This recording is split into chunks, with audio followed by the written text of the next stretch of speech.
What's up, guys? My name is Delicious Darren, and today I want to show you red hot rolling logs, the professional method usually exclusively used in 16 star, and what I believe to be an easier way to actually perform the trick in the first place, and in my opinion more consistent, but I'll let you guys be the judge of that. I'm just going to show you how I do it. So initially I do a couple long jumps, do a jump dive and another jump dive, and then I try to land towards the lower portion of this ramp in order to set up my triple jump in just a little bit. Then I go into Mario Cam and turn Mario to the right to position him towards this cage.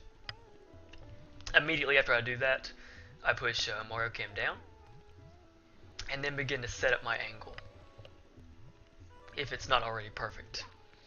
So let's talk about angles a little bit. This is a bad angle. If you tried to triple jump off of this, Mario would hit the wall at this angle and then probably push himself too far away from the cage in order to grab the top of it, so it's not a very good angle. Likewise, this is a very bad angle. Mario's not going to be able to triple jump at all, or actually he's going to be able to triple jump, but he's not going to be able to wall kick at this angle. But honestly, basically every angle in between those two I just showed you is actually fair game. So you do have a lot of leeway here. For instance, that's a good angle. That's fine. That's fine. That's fine. As long as you can wall kick and it's not too parallel like this, or no, it's not too perpendicular or parallel. Sorry.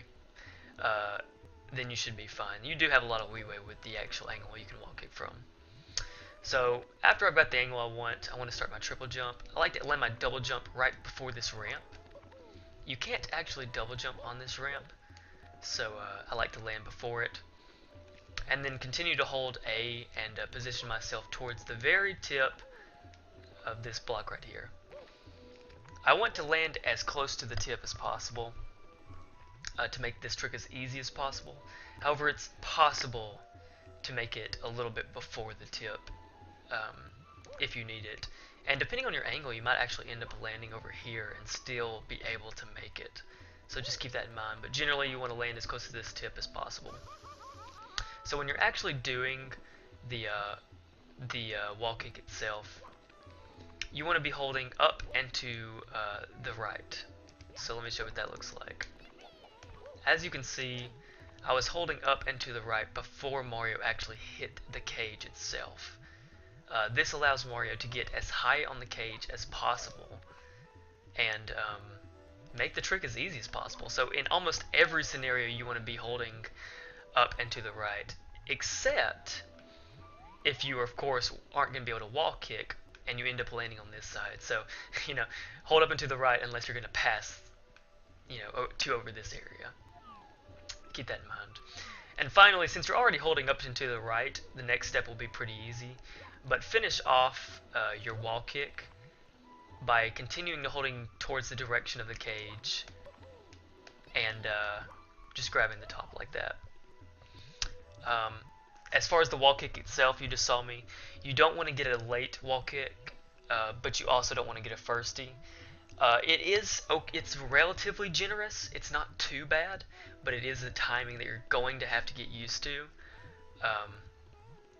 Although it's really not too bad. In my opinion, it's similar to Owlus, but I think Owlus is more strict than I think this one is. I could be incorrect, but using my method, I believe Owlus is more strict of a wall kick timing than this particular trick. So now that we've talked about all that, let's go into a few of the things you're going to want to remember. First of all, getting the right angle. Get used to doing these micromanagements. Get used to landing Mario as close to the edge as possible. Now, while I said I usually like to land before the ramp, I've actually managed to do this by starting my jump before and then landing here and doing my second jump, and then doing a triple jump. Although I don't recommend it. It's whatever you want to do. Just keep practicing whatever's comfortable for you. Don't get a firstie. That's very important. A first frame wall kick, and well, honestly, I can't really think of anything else. Like I said, I think this is easier than the typical method. So try it out yourself. Don't give up. Look at that. That was a late wall kick. Okay, I'm glad I got that. That was a really late wall kick, and it still managed to get it using this method. So that should show you, I mean, that it's not too awfully strict, but you still want to get a relatively early wall kick. Alright guys, well I think I've spoken enough on this matter. Thank you for watching. If you have any questions, send me a comment below, and I will see you next video, say next tutorial.